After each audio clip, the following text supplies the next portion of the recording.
Il faut que tu prophétises encore sur un grand nombre de peuples et de nations et de langues et de rois.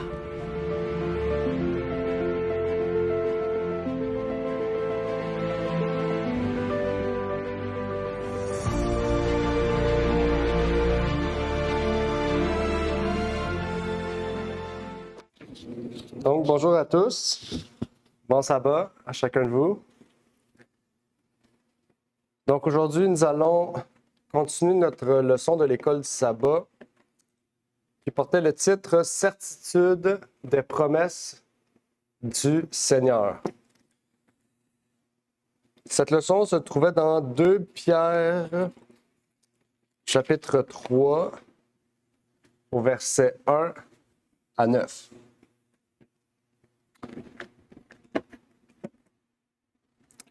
2 Pierre, chapitre 3, versets 1 à 9. » Donc, c'est ce que nous allons réviser aujourd'hui comme leçon. Et avant de commencer, nous allons faire une courte prière pour introduire donc cette révision de l'école du sabbat. Prions. Notre Père qui est aux cieux, j'aimerais te remercier pour l'opportunité que tu nous permets d'être ici réunis, malgré le froid, malgré la tempête qu'il y a eu et les difficultés de pouvoir se déplacer, Seigneur. Et peut-être malgré aussi certains d'entre nous qui sommes malades, Seigneur, eh bien, tu nous as permis d'être aujourd'hui réunis pour t'adorer en esprit, en vérité, Seigneur, et de pouvoir te rendre un culte digne de louange, Seigneur. Nous te remercions grandement pour ces bienfaits que tu nous donnes. Et c'est ma prière donc pour ces choses et particulièrement pour cette révision de l'école sabbat que nous allons faire au nom de ton Fils Jésus-Christ. Amen. Donc, ce qui est intéressant, c'est que Pierre terminait sa deuxième épître en nous disant au verset 1 les raisons pour lesquelles il voulait donc nous partager ces messages. 2 Pierre 3, verset 1 nous dit « Bien-aimés, voici déjà la seconde épître que je vous écris.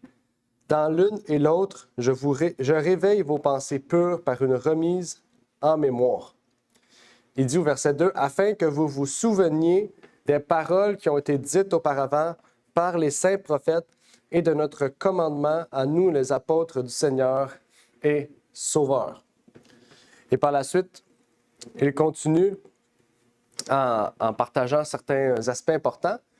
Mais ici, ce qu'on peut voir, c'est que Pierre voulait nous rappeler, et c'était le but de ces 2 épîtres, il voulait nous avertir et nous rappeler les choses du passé et nous remettre en mémoire les avertissements aussi des difficultés que les chrétiens feraient face.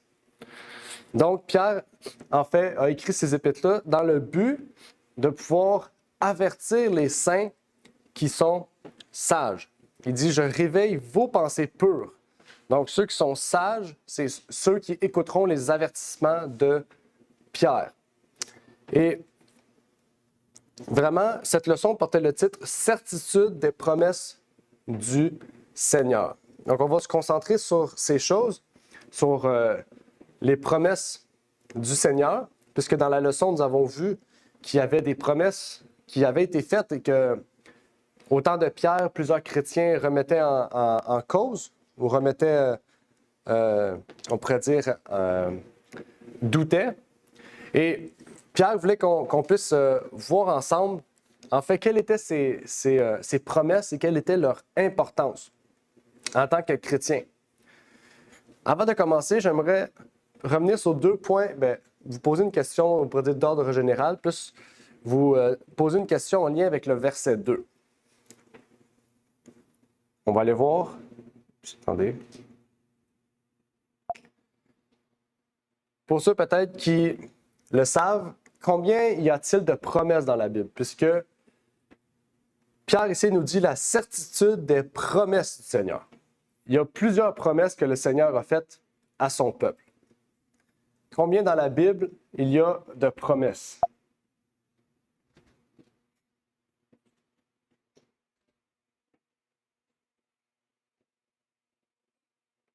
Beaucoup, oui. Est-ce que vous avez un nombre?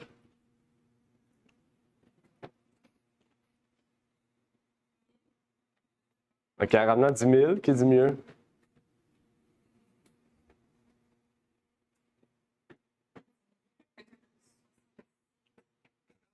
« 77, OK. Qui dit mieux? 20? Oui. 20. Juste dans Pierre, je pense qu'il y en a 20. 100, OK. Ben, combien? 1000, OK. OK. Vous êtes encore loin, là. C'est. Ouais. Même en Ravenant était loin. Ah! Oui, il y a plus que 1000. Oui, oui.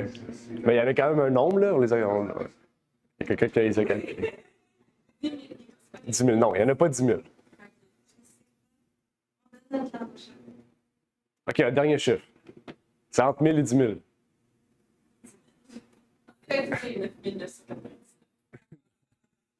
OK, on va le dire. C'est 8810. Ouais. 8810, puis 7487 pour l'humanité. C'est-à-dire qu'il y en a sur 8810, il y en a peut-être 200 pour le peuple d'Israël, pour les Juifs. Mais il y en a 7487 pour toute l'humanité. C'est-à-dire, aussitôt qu'on croit en Jésus, on a 7487 promesses qui nous sont mises sur nous, là. Donc, je vais vous montrer toutes les promesses que Dieu a pu faire, parce que bien sûr, parmi ça, il y en a certaines qu'il a accomplies, et il y en a certaines aussi qu'il va accomplir. Et c'est là, en fait, le point important de Pierre. C'est que Pierre voulait soulever, regardez ce qui a été fait dans le passé, comment ce qui a été fait dans le passé, vous pouvez oublier maintenant ce qui va être fait dans le futur, et ce qui est fait dans le présent. Okay? C'est un peu ça que Pierre a voulu relever à travers ces deux épîtres. On a remarqué souvent, il faisait des parallèles. Il disait faites pas comme Balaam, soyez pas comme Noé ou comme Lot. Il explique, il fait des liens avec d'autres personnages de la Bible parce qu'il veut rappeler que dans le passé, les promesses ont été faites avec ces gens-là, puis que vous, aujourd'hui, vous dites que ça n'arrivera pas. Jésus ne reviendra pas, puis que toutes ces choses-là, il n'y aura pas de jugement, il n'y aura rien. Et ce qui est intéressant, c'est qu'au verset 2, il dit ici, auparavant, les paroles qui ont été dites auparavant par les saints prophètes, mais après ça, il dit, et de notre commandement à nous, les apôtres du Seigneur et Sauveur. Je sais qu'il y en a, c'est peut-être structuré différemment, mais c'est quoi le commandement des apôtres? Je sais qu'il y a certaines versions qui vont dire différemment, là, pour ceux qui veulent le lire. Moi, je n'étais pas comme ça, je l'avais lu. Là, fait que...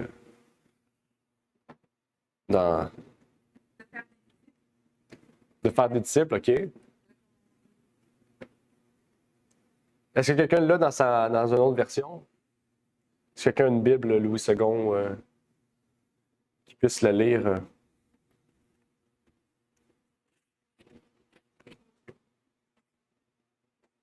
Hein? Verset 2.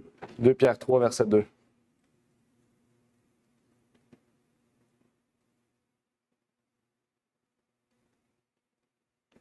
Si quelqu'un peut le lire dans sa version, là, tant que c'est pas la Storval 2018. Là.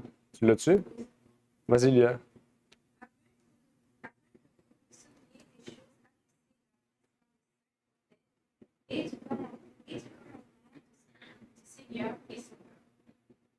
OK. Bon, tout c'est compris. Il y a plein de mots qui manquent. Là. OK. En tout cas. Mais ici, il parle de notre commandement à nous, les apôtres du Seigneur et Sauveur. Donc, Aramna t'a dit que c'était faire des disciples, c'est ça? OK. Donc, Aramna a dit c'est faire des disciples. OK. Est-ce que vous avez une autre idée de quel commandement?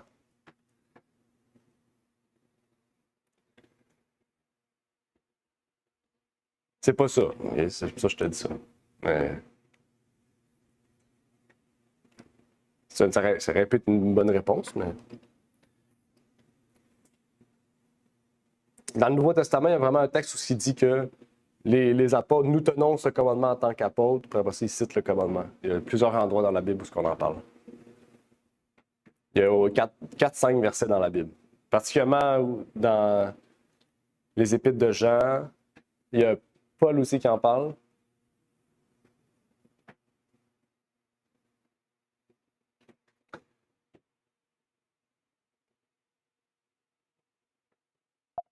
Je vais le lire pour vous. Ça dit, 1 Jean 4, verset 21, « Et nous tenons ce commandement de lui, que celui qui aime Dieu aime aussi son frère. » OK? Donc, le commandement que Jésus a dit, aimer Dieu et aimer son prochain, OK? Qui est comme les deux plus grands commandements de la loi, qui est un peu le résumé de la loi, ben, c'est le commandement que les apôtres aussi avaient, c'est l'amour. OK? L'amour agapé. C'est ce commandement que les apôtres ont conservé, qui ont gardé et qui ont observé.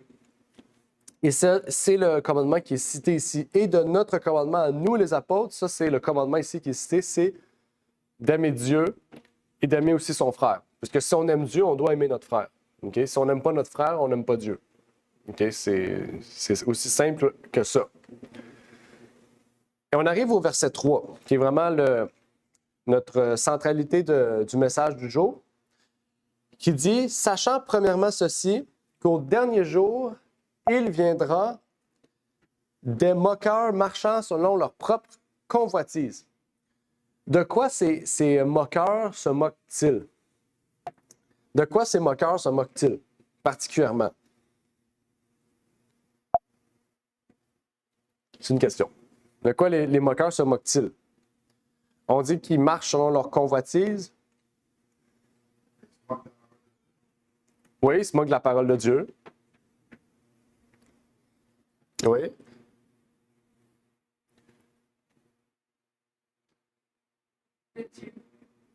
Oui. Oui, de Dieu même. La marche. OK, intéressant. Déjà, quand on parle des moqueurs ici, on parle de qui? Donc, chrétien, OK. Verset 4, lisez le verset 4. Vous avez toutes les réponses au verset 4. Vous allez savoir c'est qui, vous allez savoir de quoi. Verset 4, ça dit « Car depuis que nos pères sont tombés. » C'est qui parle ici? Les moqueurs. C'est qui les moqueurs? Oui, ouais, exactement. Les moqueurs, ici, Pierre parle de chrétiens. Il parle de chrétiens qui ont oublié ce qui a été fait dans le passé. Il dit, depuis que nos pères sont tombés, endormis, ben, il n'y a rien qui a changé. Donc, pourquoi ça changerait? Rappelez-vous à l'époque de Noé. Qu'est-ce qui est arrivé à l'époque de Noé? Les gens ont dit, mais il n'y a jamais plu. Pourquoi il pleuvrait? Pourtant, ils ne se sont pas rappelés de la promesse, de la prophétie que... C'est pas Noé qui avait dit la prophétie, là, c'est avant Melchisédek, tous ses pères, c'est son oncle, tous ses membres de la famille, jusqu'à Enoch, avaient annoncé que le jugement arriverait. Ils n'ont jamais cru. Pourquoi? Parce que leurs pères sont morts, leurs pères sont morts, leurs pères sont morts. Puis là, ils sont arrivés 8 générations après, puis ils ont dit, mais ça fait 14 générations que ta famille dit ça, puis c'est jamais arrivé. C'est sûr que ça ne sera pas vrai, mais ils ont oublié ce qui a été fait dans le passé. OK? Donc, les moqueurs ici, ce ne sont pas des non-chrétiens, ce sont des chrétiens qui se moquent en fait du jugement et du retour de Christ. Ça dit, où est la promesse de sa venue? OK? Car depuis que nos pères sont tombés endormis, eh bien, rien n'a changé. Ça dit, verset 5, car ils ignorent volontairement. Ce n'est pas involontairement. Les non-chrétiens ne connaissent pas. Ils ne savent pas. Ce n'est pas volontaire. C'est involontaire. Ils ne savent pas. Eux, ils ignorent volontairement ceci, que par la parole de Dieu, les cieux subsistaient jadis et que la terre fut créée, etc., etc. Donc, on comprend ici que les moqueurs sont des personnes. Pierre reprend ici les chrétiens qui ne sont pas réveillés par des pensées pures, comme le verset 1 le dit, mais qui marchent selon leur propre convoitise. OK? Donc, ils marchent selon leur propre désir. Et ça, c'est intéressant. OK? Parce que Pierre, il veut ici nous dit, rappelez-vous de ce qui a été fait dans le passé. Les promesses, les 8000 promesses que Dieu a faites, la plupart, il les avait, là, c'est tout dans l'Ancien Testament. Il les avait. Pourquoi vous ne les avez pas crus? Pourquoi vous ne vous rappelez pas de ce que Dieu a fait en Égypte, de ce que Dieu a fait à Noé, de ce que Dieu a fait à Lot, à Abraham, à Adam et Ève, la création? Ils ont tout oublié ça. OK? Volontairement, parce qu'ils marchent selon leur convoitise. Et là, on va entrer dans un sujet plus profond parce que ça nous concerne, nous, particulièrement, pas nous en tant qu'Église, mais en tant que chrétiens aussi. Hein? Parce qu'on vit dans un christianisme où on a changé la façon dont on perçoit les prophéties, on perçoit les choses à venir. Okay? Et ça va directement affecter la façon dont le chrétien voit sa marche. Okay? Donc, on voit ici que, verset 5 particulièrement, ils ont ignoré volontairement la création du monde. Ils ont oublié ou ils ont mis de côté la création du monde, oubliant que si Dieu a créé le monde, il peut aussi bien le détruire, ce monde, ou en recréer un autre. Okay? Ils ont aussi volontairement oublié ou mis de côté le déluge qui a été fait sur la terre, qui a été mis sur la terre. Et il y a un passage ici intéressant que je voudrais lire avec vous, qui nous dit « Nous ne pouvons nous permettre de vivre sans nous soucier du jour du jugement, car, bien qu'il ait été longtemps retardé, il est maintenant imminent. Il est à la porte et s'approche en toute hâte. La trompette de l'archange fera bientôt sursauter les vivants et éveillera les morts. » Ça dit quoi? Nous ne pouvons nous permettre de vivre sans nous soucier du jour du jugement. On va s'arrêter ici 30 secondes. Quelle est on pourrait dire, la perception des gens sur... les chrétiens. Quelle est la perception générale du christianisme sur le jugement, le retour de Jésus, puis les prophéties? C'est loin. Hein? Pour eux, c'est quand l'Antéchrist va venir, il va y avoir 7 ans de tribulation, il va y avoir 1000 ans de paix sur terre. Puis fait que déjà, juste ça, on est à quasiment 1400 ans. Là. C'est fou, là. Mais c'est 1400 ans. Ils vont avoir un temps périlleux, oui, mais après ça, Dieu va tout nous redonner, ça va être un temps de paix, puis nous, on va être enlevés, on va revenir. C'est, en tout cas, une grosse affaire. Mais pour eux, c'est quelque chose, le millénium, c'est quelque chose de paix. Parce qu'il y a une paix, c'est quelque chose où aussi, c'est loin. Il faut vraiment qu'Israël soit uni avec puis que l'Antéchrist sorte, puis toutes ces prophéties-là. Okay? Et ça, qu'est-ce que ça fait? Ça fait en sorte, en fait, que les chrétiens vivent comme si, eh bien, c'est loin. C'est loin. Généralement, ils croient au futurisme, qu'on dit. Le futurisme, c'est le fait de comprendre des prophéties dans un futur lointain. OK? Et ça, qu'est-ce que ça fait? Mais ça fait en sorte, en fait, que tu ne te prépares pas, tu te soucies moins du jugement parce que tu sais que c'est encore très loin. C'est vraiment loin. Avec ce qui se passe aux États-Unis, où vraiment les chrétiens sont comme joyeux, c'est comme la paix qui s'en vient, mais c'est encore plus loin. Là. Pour eux, c'est pas la fin qui arrive, c'est le temps de paix qui arrive. Okay? Donc, pour eux, le jugement, c'est loin. Qu'est-ce que ça veut dire, ça?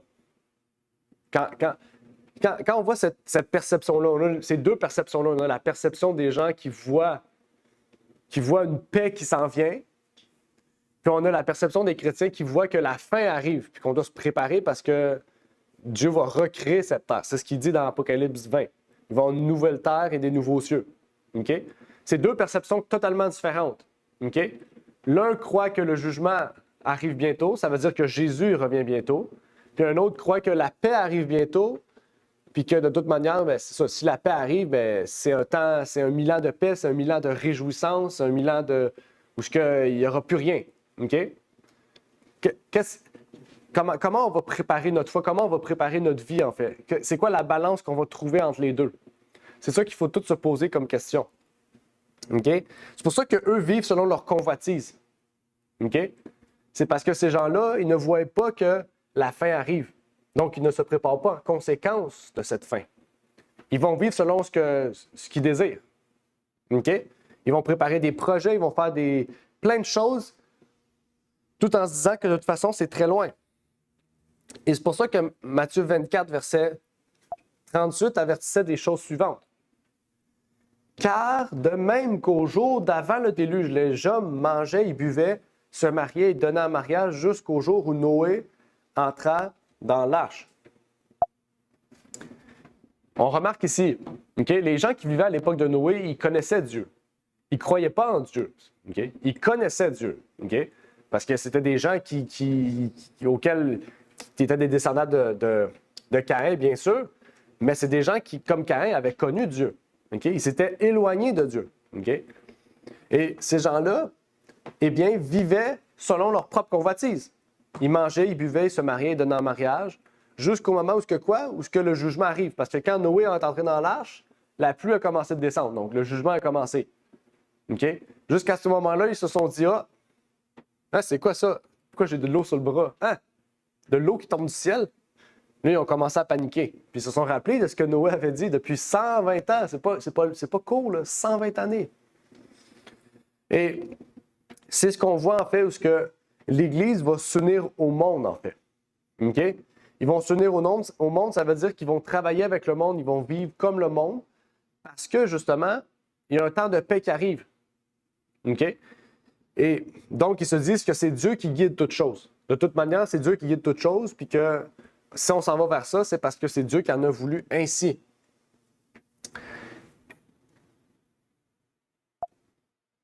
Un autre passage nous dit, lorsque ceux qui se prétendent, le peuple de Dieu s'uniront avec le monde, vivant comme il vit et se joignant à lui dans la recherche des plaisirs défendus, lorsque le luxe du monde deviendra le luxe de l'Église, lorsque les carillons de mariage retentiront et que tout le monde espérera de nombreuses années de prospérité mondaine, alors, aussi soudaine que l'éclair des cieux, se produira la fin de leur brillante vision et de leur espérance vaine. Donc, on voit ici. OK? Et c'est pour ça aussi que la servante nous avertissait dans les derniers temps de faire attention, de prendre des précautions sur, pas seulement les projets, sur les choses qu'on va faire. OK? Parce qu'on a peut-être des projets, on se dit, moi, je vais devenir médecin, j'ai 15 ans d'études, je vais étudier 15 ans, puis après ça, 2 ans après, Jésus revient. OK? Qu'est-ce qu'elle veut dire dans ça? C'est qu'on ne sait pas ce que l'avenir nous réserve, mais on sait que la fin arrive à grands pas. Donc, Dieu veut que nous formons des projets qui sont plus courts. OK? Ou des projets qui vont être utiles pour son œuvre aussi. OK? Donc, ça veut dire médecin, ça peut être utile, OK? Mais on sait qu'il y a des alternatives pour faire ça plus rapidement. Avec Michel, par exemple, ou d'autres programmes qui peuvent nous aider rapidement à devenir des médecins efficaces, naturels, et qui nous permettront d'être utiles pour la nation, mais aussi pour l'œuvre de Dieu. Donc, c'est ce qu'elle veut nous dire. Elle ne veut pas que nous formons des plans, en fait. Et ça, elle le répétait à beaucoup de reprises. Okay? Donc, je ne vais pas lire les autres citations, mais dans le même livre, Événements des derniers jours, c'est par exemple, elle nous dit la même chose. Okay? Elle nous dit le temps est court, il n'est pas sage de mettre au monde des enfants. Elle peut dire à peu près la suite le temps est court, il n'est pas sage de concocter des mariages. Toutes ces choses-là. Pourquoi? Parce qu'elle sait très bien que le but d'un mariage, puis on vient de le lire, le but d'un mariage, c'est quoi? C'est justement de former des projets à long terme. OK? Quand tu te maries avec une personne, le but, c'est de vivre avec lui longtemps. Là. Je veux dire, je connais aucune personne qui dit « je vais me marier » puis 1 an après, je me divorce. On sait que c'est le résultat le plus propice parce que Matthieu 24 nous annonçait que les gens se mariaient, se divorçaient, se remariaient, puis c'est la façon dont les gens conçoivent la vie conjugale. Mais en tant que chrétien, on sait que nous, c'est pour durer. Puis quand on se marie, on veut des enfants, c'est logique. C'est le but, pas principal, mais c'est un des buts. Puis, en fait, faire ça, tandis qu'on sait que la fin arrive, puis que c'est pas juste le fait que c'est pas correct, qu'elle ne nous a pas empêchés. Elle n'a pas dit que vous n'avez pas le droit de le faire. C'est le fait que si vous projetez des projets à tellement long terme, à 50, 60 ans, 40 ans, 30 ans, ben en fait, peut-être vos rêves que vous pensiez, vous allez être détruits en un instant, quand la fin arrivera. Donc, elle nous dit de prendre des précautions, de prier, de vraiment demander à Dieu, est-ce que c'est ce que tu veux pour moi? Est-ce que c'est ce que tu désires pour moi? Okay? Puisque seul Dieu peut-être, nous, on va dire, moi, je veux rien de ça. Puis là, finalement, l'opportunité arrive, puis là, tu te dis, je peux pas accepter ça.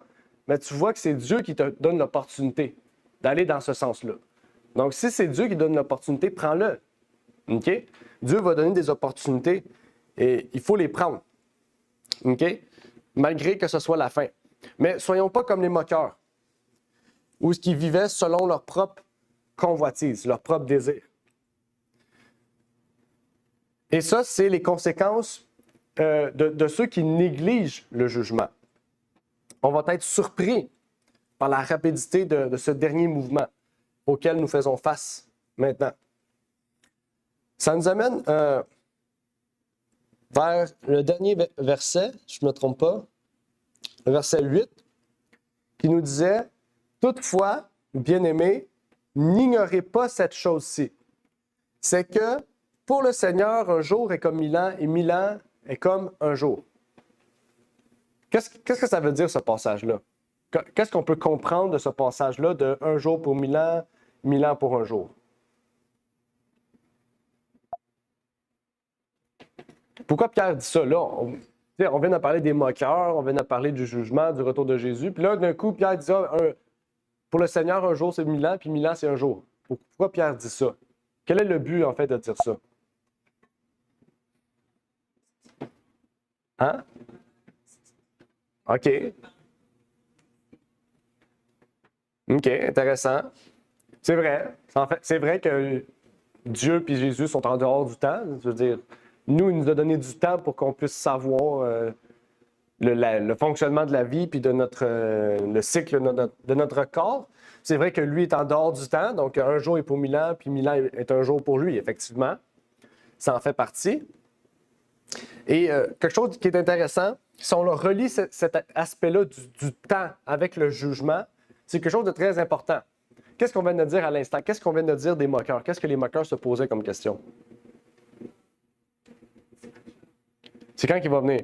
Mes parents sont. Mes 14 arrière-grands-parents sont morts, il n'est jamais venu. Quand est-ce qu'il va venir? Puis là, il dit, ben, tu sais, un jour c'est 1000 ans, puis 1000 ans c'est un jour. Pour dire, nous, on calcule notre temps selon nous. Nous, on se dit, ben, c'est long, là. Tu sais, j'ai le temps de faire toute ma vie, là, gars. Je pourrais bien dire la même chose, moi aussi, là. Mais j'ai fait mon arbre généalogique récemment. Je pourrais dire, gars, ça fait 400 ans que ma famille est là. Jésus pourrait ne pas revenir. Pourquoi ça serait à moi? Il pourrait revenir chez mes enfants. Donc, je vais faire ma vie normalement. Je vais faire comme s'il n'y avait pas de lendemain, puis on va faire selon mes convoitises. OK? Mais si on fait ça, on fait la même erreur ici. On se dit, mais c'est ça, un jour c'est 1000 ans, puis 1000 ans c'est un jour pour Dieu. Donc, pour Dieu, le temps n'est pas important. Nous, il est important parce que nous, on a un temps limité. Mais lui, il n'a pas de temps limité. Donc, le temps pour lui, ça ne compte pas. Et ce qui veut dire aussi, c'est le fait que tant qu'il va y avoir la miséricorde, tant qu'il va y avoir des âmes à gagner sur terre, eh bien, Dieu va retenir ses vents ou retenir le jugement pour que, justement, les âmes puissent venir à lui. OK? Donc, ça peut prendre plus longtemps que qu'est-ce que nous, on pense. Parce que Dieu est miséricordieux. Et il veut laisser le temps à chaque âme de pouvoir se repentir. Justement, c'est ce qu'il disait au verset 9. 2 Pierre 3, verset 9. « Le Seigneur ne retarde point l'exécution de sa promesse. » Il ne va pas la retarder. Ça dit, comme quelques-uns croient qu'il y ait du retard, Dieu ne retarde pas. Il n'a pas dit, bon, je vais laisser un jour de plus. Non. Okay? Ou, je suis en retard, je me suis levé en retard. Non, c'est pas ça que Dieu fait. Il dit, mais il use de patience envers nous, ne voulant point qu'aucun périsse, mais que tous viennent à la repentance. Donc, c'est pour ça qu'un jour est 1000 ans et que 1000 ans est un jour. C'est parce qu'il veut que chacun de nous ou ceux qui sont dans la vie en général, eh bien, puissent avoir l'opportunité de venir à lui. Et Dieu seul sait, en fait, quand est-ce que son œuvre va se terminer. Quand est-ce qu'il va dire, OK, ben là, c'est fini. Les dernières personnes qui devaient être sauvées, c'est fini. Le monde va trop mal. Il faut que mon fils, il faut que tu y ailles. Va chercher tes enfants. Et là, il va venir chercher ses enfants. Et ça relève aussi la grandeur de Dieu. Et ça relève aussi que nos plans ne sont pas ses plans. Et que tous les plans qu'on veut concocter, on doit les remettre entre ses mains. Parce que nous, on a des plans. On a des plans d'hommes. On a des plans, des grands plans. OK? Puis je pense, vous le savez, si vous regardez un peu les nouvelles, vous regardez un peu ce qui se passe en général, on voit tout ce que les hommes concoctent, des plans. Bon, on prévoit tel bâtiment d'ici 2050. On prévoit telle chose d'ici 2110. On prévoit aller sur Mars en 2070. Mais ils font toutes ces choses-là, puis ils mettent tout leur argent dans ces choses-là. Tout leur argent qui va se perdre, en fait. Qui va être perdu. Mais s'ils auraient mis leur plan entre les mains de Dieu, Dieu leur aurait dit gaspillez pas des milliards dans ça, allez les donner aux pauvres. Parce que ces choses-là ne vont jamais réussir, ils ne vont jamais marcher.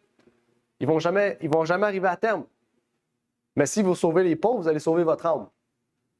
Donc, je pense que Dieu ici avait quelque chose d'important vraiment à nous partager. c'était que non seulement ses promesses sont sûres et véritables, mais que nos plans, les plans qu'il a pour nous aussi, nous devons les remettre entre ses mains pour que vraiment tout ce que nous prévoyons faire, tout ce que nous voulons faire, tout ce que notre cœur désire, eh bien, puisse être ce que lui désire pour nous. Puisque ses désirs ne sont pas nos désirs. Mais lui, il sait en fait ce que notre cœur désire réellement. Des fois, on se dit, oh, moi, je veux ça. Puis finalement, tu pries Dieu, puis Dieu, il va te donner d'autres choses. Puis finalement, la chose qu'il t'a donnée, c'est mieux que ce que tu pensais avoir. Puis ça arrive souvent. Parce que nous, on a des projets. Hein? On lit, on écoute, on regarde beaucoup de choses. Puis là, on se dit, ah ben ça, c'est ce que j'aime. Mais non, tu t'es formé une image d'après tout ce que tu vois, tout ce que tu écoutes, tout ce que tu entends. Mais Dieu sait au plus profond de toi que c'est pas ça que tu as besoin. C'est d'autres choses que tu as besoin. Donc, Dieu seul sait toutes choses. Et donc, ça met fin à la leçon de cette semaine. Est-ce qu'il y avait des questions ou des commentaires avant la suite? Hein? Non.